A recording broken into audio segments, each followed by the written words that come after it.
अभी जो हमारे गेस्ट हैं यहाँ पर पीछे बैक स्टेज पर, वो अभी तक जितने भी गेस्ट आए हैं उसमें से सबसे कम एज इनकी है। उनको आप सब गूगल बॉय ऑफ इंडिया के नाम से जानते हो। Please give an energetic and warm welcome to Kautilya पंडित।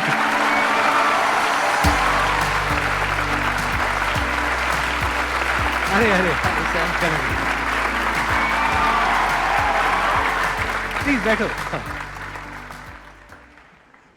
आपकी एज कितनी है पहले तो ये बता दो। तो अभी करंटली आई एम 14। 14 ईयर्स। जी। आपको पता है यहाँ पर जितने भी लोग आए हैं उसमें सबसे कम एज आपकी है अभी।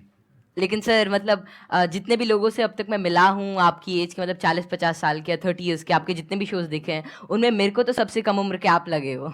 अरे ये बताइए मेरे को कि आपकी ये शुरुआत कैसे हुई। जब मैं 5 साल का था तो मुझे लिखना पढ़ना कुछ नहीं आता था। फिर ऐसे ही था कि मैंने 10-15 दिन में ही मतलब लिखना पढ़ना, like all the alphabets and everything I learn them. तो उसके बाद गर्मियों की छुट्टियों की बात है तो मेरे पापा जी एक स्कूल रन करते हैं छोटा सा गांव में, तो वहाँ पर मैं पढ़ता था। कहाँ के रहने वाले हो आप? मैं करनाल। अच्छा जी। तो वहाँ पर एक जैसे हॉलिडे होमवर्क देते सबको एक जनरल कि आपको जो वर्ल्ड मैप होता है, एटलस होता है, अगर जिन जिन को अच्छा लगता है आप वो करके आना, आप मतलब उसे समझ के आना। तो फिर ये मेरे दादाजी ने कहा, फिर पापा जी ने कहा कि तो मैं भी कर सकता हूँ। तो पहले ही दिन मैंने देखा तो I got into it and I learned it. मैं उसमें सवाल पूछता गया और जितने भी मेरे कुछ भी मन में रहता तो वो सब आता गया and within 20 days something I got used to it. और मुझे बहुत ही अच्छा लगने लगा। एंड जितना भी वर्ल्ड मैप वगैरह इस टाइप की रिगार्डिंग जितनी भी चीज़ें होती हैं, पॉलिटिक्स, इकोनॉमिक्स, वो सभी मुझे मतलब things were very easy for me. And उसी के बाद से लोग कहते गए कि नॉलेज बढ़ता गया और तब से मतलब यही है कि सीखने का प्रयास कर रहा हूँ। कुछ भी नई चीज़ मिलती है, like currently I am a student of 11th grade but I am learning things like astrophysics and quantum mechanics. तो I am not very into it but I like to study it. And जितना भी मेरे से हो सकता है मैं उसके अंदर कोई नई चीज़ देखने का प्रयास करता हूँ और कोई नया सवाल पूछने की कोशिश करता हूँ, क्योंकि जितनी भी ज़्यादा क्वेरीज, जितनी भी ज़्यादा माइंड के अंदर जो भी कोई क्वेश्चन आता है I try to get it forward और वैसे ही सारी चीज़ें आसान होती रहती हैं। I try to dwell myself deep into इट, क्योंकि कोई भी फील्ड इस टाइप का I think that they need one thing that is really important for them, that is questioning. क्योंकि जितने ज़्यादा आप अलग टाइप के क्वेश्चंस पूछते हो उतना ज़्यादा आप उस चीज़ को अच्छी तरीके से समझ सकते हो। तो वही है कि मैं अभी भी क्वेश्चंस नए ढूंढ रहा हूँ, जवाब उनके मिल ही जाएंगे। बस ये है कि जितने ज़्यादा और नए और अच्छे क्वेश्चंस मेरे पास आते गए और आते हैं उनसे मैं आगे बढ़ने का कोशिश कर रहा हूँ। क्वांटम फिजिक्स में वेव पार्टिकल थ्योरी है जी सर। तो उसको आपने स्टडी किया होगा। हाँ, जैसे कि wave particle theory, dual nature of light and matter, वो सब, हाँ वो सब अभी धीरे धीरे मैं कर रहा हूँ। और स्पेशली अभी तो मैं एस्ट्रोफिजिक्स जो है वो ज़्यादा पढ़ रहा हूँ।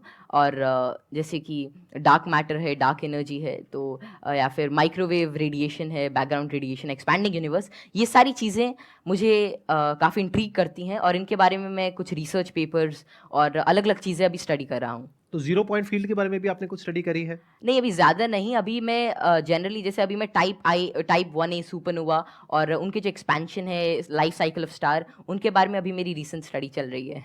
मैंने आपकी यूट्यूब पर एक वीडियो देखी थी जिसमें एक न्यूज़ एंकर आपसे कुछ पूछ रही थी और आप एक एक करके सारे सवालों के जवाब दे रहे थे। तो क्या अभी भी आप उस तरह से सवालों के जवाब दे सकते हैं? कोई भी आपसे कोई भी कैसा भी सवाल पूछेगा तो आप जवाब दे सकते हैं? क्योंकि ऐसा है कि नॉलेज तो एंडलेस है और सब कुछ तो कोई जान ही नहीं सकता। लेकिन ये है कि जितना ज़्यादा मतलब अपने सराउंडिंग्स को ऑब्जर्व करते हैं तो उतना ज़्यादा क्या है, जितना ज़्यादा आप नॉलेज ग्रहण करते रहते हैं उतना आपका माइंड एक तरह की मैग्नेट की तरह बन जाता है। और उसके बाद कोई भी इंफॉर्मेशन, कोई भी चीज़ वो आपको आती रहती है। और ऐसा है कि बहुत सारी चीज़ें मेरे को नहीं भी पता होती और मैं उनको सीखता हूँ। अगर मानो कोई नई चीज़ मेरे को आज पता चलती है तो मैं उसे सीखूंगा और that would be like great for me. तो कोई भी चीज़ I always like to entertain and get new answers and new questions, क्योंकि उसी से ही एक नया फील्ड, एक नया पर्सपेक्टिव मेरे लिए ओपन हो जाता है। एक्सीलेंट जी। तो अब एक काम करते हैं, आप में से किसी के भी माइंड में कोई भी क्वेश्चन है किसी भी तरह का तो वो आप इनसे पूछिए। मैं ये जानना चाहता हूँ कि क्या हम यूनिवर्स को जान सकते हैं कि वो कितना बड़ा है, या हम अभी तक जान पाए हैं? जी। क्या तो क्या पैरामीटर्स हो सकते हैं उसको नापने के लिए? जैसे कि हमने सुना है कि लाइट ईयर्स होते हैं, जी जी। पर वो कितना बड़ा है क्या हम इमेजिन कर सकते हैं, या हम एक्चुअली में उसे प्रैक्टिकली पता कर सकते हैं क्या? तो जो यूनिवर्स की जो एक्सपैंडिंग यूनिवर्स थ्योरी थी वो एडविन हबल ने दी थी और उनके अकॉर्डिंग जो अभी यूनिवर्स की जो एज है वो नियर अबाउट 13.9 बिलियन ईयर्स है और उसी रेट से अभी एक्सपैंड कर रहा है। तो यूनिवर्स जो अभी हमारी थियोरी है यूनिवर्स के जो मोस्टली एक्सेप्टेड है, that is of expanding universe. अभी के हिसाब से हबल कांस्टेंट होता है दैट इज 65 मेगापास्क। तो जो डिस्टेंस ऑफ यूनिवर्स है that is h times d, तो वही 13.9 बिलियन टाइम्स लाइट ईयर। तो इतना भी हमारा एक एस्टिमेशन है कि इतना यूनिवर्स हो सकता है। जैसे आपने इतनी सारी नॉलेज गेन कर रखी है, क्या आप भूलते नहीं है चीज़ों को, या भूलते हैं? कब रिवाइज करते हैं? हम पढ़ते हैं तो हमें रिवाइज करना पड़ता है, अगले हफ्ते भूल और जाते हैं। रिवाइज करने के आपके बाद भी साथ भूल ऐसा जाते हैं, हैं? एक्चुअली ऐसे ही होता है है ना? Yes sir. अगर आप किसी चीज़ को अच्छी तरीके से देख लेते हैं, उसे समझ जाते हैं, तो उसकी एक आउटलाइन आपके दिमाग में रहती है और फिर आपको उसे ज़्यादा रिवाइज करने की ज़रूरत नहीं रहती। तो वही है कि किसी भी चीज़ का कॉन्सेप्ट रहता है, तो अगर आपको वो समझ में आ गया तो information is just like, I think that information is not the main part. If you understand the thing properly, फिर आपको वो सारी चीज़ें आसानी से याद रहती है, आपको कोई उसके लिए एक्स्ट्रा एफर्ट्स नहीं करने पड़ते। सर पूछ रहे थे, बोल रहे थे ना कि मैं मैटर के बारे में स्टडी कर रहा हूँ, तो मैं ये जानना चाह रहा था कि जो इलेक्ट्रॉन प्रोटॉन है इनका मतलब सबसे पहले किसने बताया था इनके बारे में? तो इलेक्ट्रॉन की जो डिस्कवरी थी, तो यार 9th क्लास की एनसीईआरटी में मिल जाता है। तो जो इलेक्ट्रॉन की डिस्कवरी थी वो जे थॉमसन ने करी थी, और प्रोटॉन जो मिला था वो रदरफोर्ड के एक्सपेरिमेंट से हमने डिड्यूस किया था। और चैडविक ने, मतलब जेम्स चैडविक ने, जो बेरिलियम की मतलब जो रेडियो एक्टिव सोर्स से डीके को स्टडी किया, तो उससे न्यूट्रॉन के बारे में पता चला था। ये तो बहुत बेसिक क्वेश्चन है भैया, कुछ अच्छा पूछो। थोड़े अच्छे क्वेश्चन पूछो, ये क्या पूछ रहे हो आप लोग यार? टोटली। मुझे आपसे एक क्वेश्चन है कि आप जितने सेलिब्रिटी से मिलते हो, तो आप इतने जो मिलने से पहले जो बात करने का जो एक होता है नर्वसनेस, इसको कैसे दूर करें? आप जैसे संदीप सर से बात कर रहे हो और बड़े बड़े आप सेलिब्रिटी से मिले हो, तो आप किस तरह से इतना एक्सपीरियंसली आप बात कर लेते हो किसी से? देखिए, जैसे आज मैं यही सोच के आया था कि मैं संदीप सर से मिलूंगा और उनसे बहुत कुछ सीखने को मिलेगा। तो ऐसा तो है नहीं कि संदीप सर आएंगे और मेरे से पूछेंगे चल ये बता, और फटाफट अगर कुछ गलत बताया जाए तो एक थप्पड़ मारेंगे। ऐसा तो होगा नहीं ना। मतलब प्यार से बात करेंगे और अपना आशीर्वाद देंगे, कुछ अच्छा नई चीज़ शेयर करेंगे। तो वही है कि आप मतलब एक फ्री एंड पे रहें, और जहाँ पर भी आप मतलब अपने से आप सच जो है वो एक्सपेक्ट करें कि अगर मैं कहीं से सच बोल रहा हूँ तो थिंग्स वुड गेट ईजी, और make it easy on your brain. और हर जगह से अगर आप कुछ अच्छा सीख करने की कोशिश करते हो, ट्रुथफुल रहते हैं, तो आप में nervousness is just a state of mind, और ये बस चला जाता है, जस्ट मिराज। तो बस संदीप सर हैं आज, है आज इनसे बहुत कुछ सीखने को मिलेगा, आप सभी से आज बहुत कुछ सीखने को मिलेगा। तो आप ऐसा कुछ एक अपना परसेप्शन रखिए और फिर सारी चीज़ें आपके लिए आसान हो जाएंगी। मेरा ये क्वेश्चन है कि जैसे चंद्र ग्रहण लगता है, सूर्य ग्रहण लगता है, तो उसका कैसे पता लगता है कि वो कब लगेगा और किस टाइम में लगेगा, या कितना, उसका कैसे पता लगता है? ये तो पता है कि वो क्यों लगता है, बट इसका कैसे पता लगता है कि अब लगेगा, या कैसे, उसका क्या होता है ऐसे? तो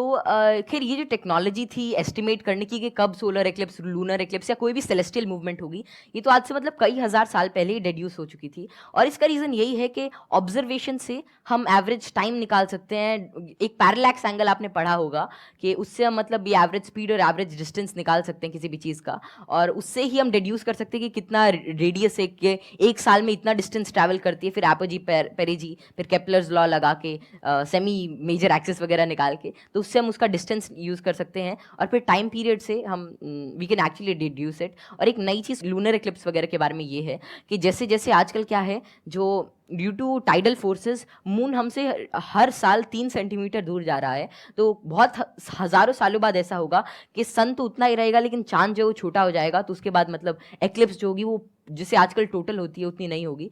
तो ये estimation it is done by using observation. और एस्ट्रोनॉमी एक ऐसा फील्ड है जो हज़ारों सालों तक ऑब्जर्वेशन से ही चला, और बहुत सारे पुराने साइंटिस्ट जैसे केपलर, गैलीली, आर्यभट्ट, जितने भी बड़े लोग थे जो पुराने ज़माने के, वे सभी ऑब्जर्व करते थे। उनकी ऑब्जर्वेटरीज होती थी कि कैसे कैसे जो हेवनली बॉडीज़ हैं ये इंटरैक्ट कर रही हैं, कैसे कैसे ट्रैवल कर रही हैं, इनमें क्या चेंजेस हैं, और उन्हीं सभी चेंजेस को एस्टिमेट करके, उन सभी को देख के आज हमने मतलब ऐसी सारी टेक्नोलॉजी को रिड्यूस किया है कि जिससे हम कर सकते हैं, एस्टिमेट कर सकते हैं उनका टाइम पीरियड, उनका डिस्टेंस, और कैसे वे एक्ट करेंगे। एक्सीलेंट जी, big round of applause for him.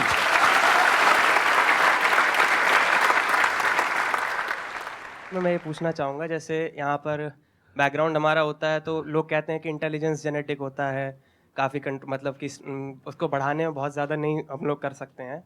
तो आपका इस पर क्या व्यू है कि इंटेलिजेंस, जैसे आईक्यू टेस्ट भी आप बार बार दोगे तो आपका आईक्यू का स्कोर बढ़ने लगेगा उसमें, तो आपका इसमें क्या कमेंट रहेगा कि इंटेलिजेंस के लिए आप क्या व्यू रखते हैं? ये ना बहुत इंटरेस्टिंग क्वेश्चन है जी सर। और मैं ये क्वेश्चन के आंसर से पहले एक बार, अगर आपके पेरेंट्स आए हुए हैं, आपके फादर हाँ आए हाँ, हुए हैं पापा जी यहाँ आए पर, हुए हैं। मैं एक बार उनसे भी कुछ बात करना चाहूंगा। एक बार उनको माइक दीजिए।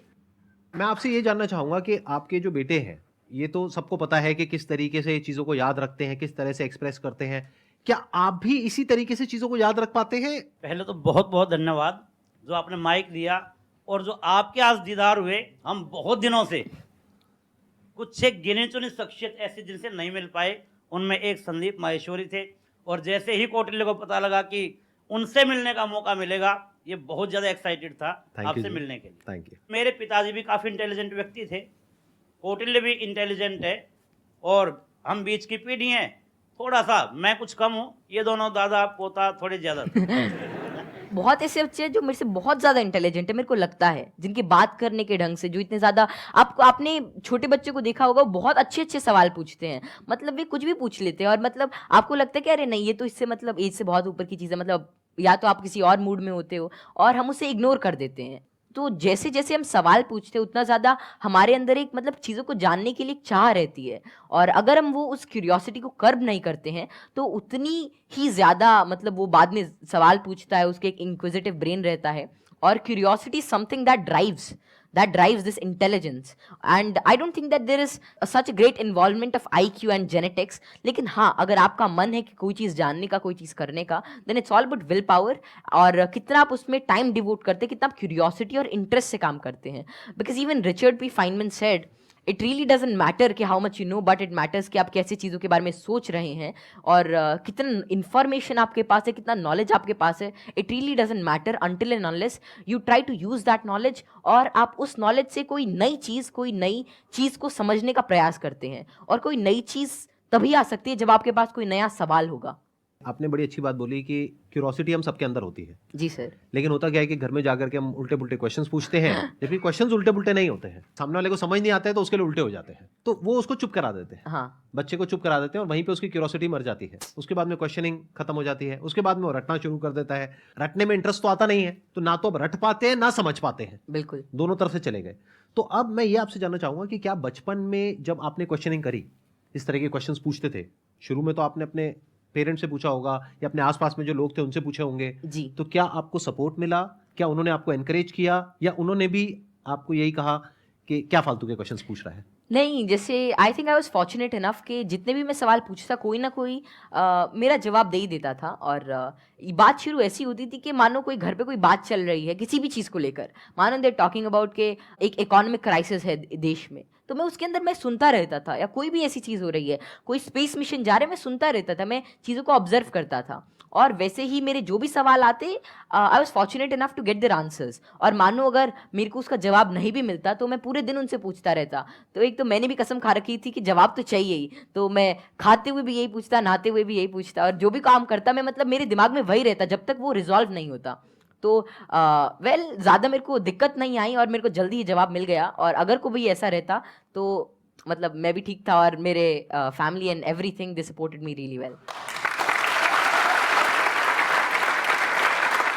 तो यहाँ पे वो जो पेरेंट्स मुझे अभी देख रहे हैं उनके लिए एक बहुत बड़ा लेसन है कि अगर बच्चे कुछ क्वेश्चंस पूछते हैं तो उनके जवाब देने चाहिए, हमें पीछे नहीं हटना चाहिए, और अगर जवाब नहीं है तो हमें बोलना चाहिए हाँ हाँ, विद ऑल दी हम्बलनेस कि भाई हमारे पास में जवाब नहीं है, आप खुद फिगर आउट करो जाकर। मतलब सर जब मैं छोटा था तो इट वाज लीन लाइक 2013 और समथिंग, और तब मतलब यही इंटरनेट बहुत कम था, और तो यही था कि कोई सवाल मेरे मन में आता, शायद वो नहीं पता रहता, तो मेरे पापा जी एक डोंगल आता था, मतलब वोडाफोन का, बहुत महंगा उसका रिचार्ज था, मतलब ऐसे मतलब अभी चला तो एक वीडियो देखने के बाद ही खत्म हो जाता था तो फिर वो लाते, और मतलब मेरा जो भी सवाल रहता मेरे को उसका आंसर मिलता।